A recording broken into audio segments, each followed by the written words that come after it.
Friends, welcome. ஈரமான ரோஜாவே அடுத்து வரக்கூடிய எபிசோடில் வரக்கூடிய சீன்ஸ் பற்றி பார்க்கலாம். பார்த்திபன் காவ்யாட்ட சொல்கிறாரு, இன்னைக்கு நீ ரொம்ப சந்தோஷமாக இருக்கிறியே அப்படின்னு சொல்கிறாரு. உனக்கு வேணா நான் அல்வாவும் மல்லிகைப்பூவும் வாங்கிட்டு வரட்டுமா, உன்னோட சந்தோஷத்தை ரெட்டி பார்க்கலாம்ல அப்படின்னு சொல்கிறாரு. வாங்கிட்டு வாங்க அப்படின்னு சொல்கிறாங்க காவ்யா. என்ன நீயா சொல்கிற, எனக்கு ரொம்ப சந்தோஷமாக இருக்குது அப்படின்னு பார்த்திபன் சொல்கிறாரு. ஆமாம், நீங்கள் வாங்கிட்டு வந்த அல்வாவையும் மல்லிகைப்பூவையும் நான் பிரியாவுக்கு தானே கொடுக்க போகிறேன் அப்படின்னு சொல்கிறாங்க. என்ன சொல்கிற காவியா அப்படின்னு கேட்குறாரு பார்த்திபன். இன்னும் 3 மாதம் கழிச்சு நீங்கள் அவங்களுக்கு தானே கொடுக்க வேண்டியது இருக்கும் அப்படின்னு சொல்கிறாங்க. நம்ம தலைவர் கூட படத்தில் சொல்வாரே, நாம் நேசிக்கிறவங்கள விட நம்மளை நேசிக்கிறவங்கள கல்யாணம் பண்ணிட்டா வாழ்க்கை சந்தோஷமாக இருக்கும்னு, நீங்களும் அப்படியே இருங்க அப்படின்னு சொல்லிட்டு போகிறாங்க காவியா. ஜீவாவோட ஃபோட்டோவை பார்த்து பிரியா சொல்கிறாங்க, நீங்கள் தான் ஹோமில் இருக்க எல்லாரோட உயிரையும் காப்பாற்றுனீங்க, ஐ லவ் யூ ஜீவா அப்படின்னு சொல்கிறாங்க.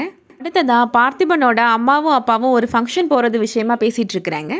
ஜீவாவும் நானும் வெளியில் போகிறோம் மாமா, அதனால எங்களால் வர முடியாது அப்படின்னு பிரியா சொல்லிடுறாங்க. காவ்யாவையும் பார்த்திபனையும் ஃபங்க்ஷனுக்கு வர சொல்லி அருணாச்சலம் இன்வைட் பண்ணுறாரு. கண்டிப்பாக வரோம் மாமா அப்படின்னு காவ்யா சொல்லிடுறாங்க. ஃபங்க்ஷனுக்கு நீங்கள் என்ன ட்ரெஸ் போட்டுட்டு போகிறீங்க அப்படின்னு காவ்யா கேட்குறாங்க பார்த்திபன்ட்ட. மாதிரிலாம் நான் சூஸ் பண்ண மாட்டேன், வார்ட்ரோப்பில் என்ன ட்ரெஸ் இருக்கோ எடுத்து போட்டு வந்துடுவேன் அப்படின்னு சொல்கிறாரு.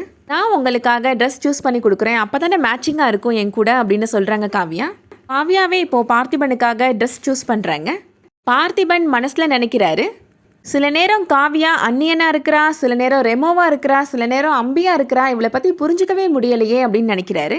அடுத்து என்ன நடக்க போகுதுன்றதை வெயிட் பண்ணி பார்க்கலாம். இந்த வீடியோ உங்களுக்கு பிடிச்சிருந்துச்சுன்னா லைக் பண்ணிக்கோங்க. சீரியல் அப்டேட்ஸ்க்கு நம்ம சேனலை சப்ஸ்கிரைப் பண்ணிக்கோங்க. தேங்க்யூ.